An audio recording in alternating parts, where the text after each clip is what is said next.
नमस्कार. आपल्या सगळ्यांचे महाराष्ट्र सोशल न्यूज चॅनलमध्ये हार्दिक स्वागत. चला वळूया तर एका नवीन बातमीकडे. आजची बातमी.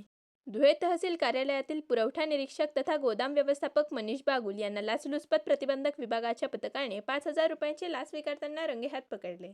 किमान आधारभूत किंमत योजनेअंतर्गत ज्वारी विक्रीसाठी आलेल्या शेतकऱ्यांकडून मालाचा दर्जा चांगला दाखवून ऑनलाईन बिल प्रक्रिया सुरळीत करण्यासाठी लाचेची मागणी करण्यात आल्याची तक्रार एसीबीकडे करण्यात आली होती. तक्रारीची पडताळणी केल्यानंतर एसीबीने सापळा रचला. यावेळी मनीष बागुल यांनी तक्रारदार शेतकऱ्याकडून 5,000 रुपयांची लाच स्वीकारताच पथकाने त्यांना रंगेहात पकडले. या प्रकरणी त्यांच्याविरुद्ध धुळे शहर पोलीस ठाण्यात भ्रष्टाचार प्रतिबंधक कायद्यान्वये गुन्हा दाखल करण्यात आला आहे.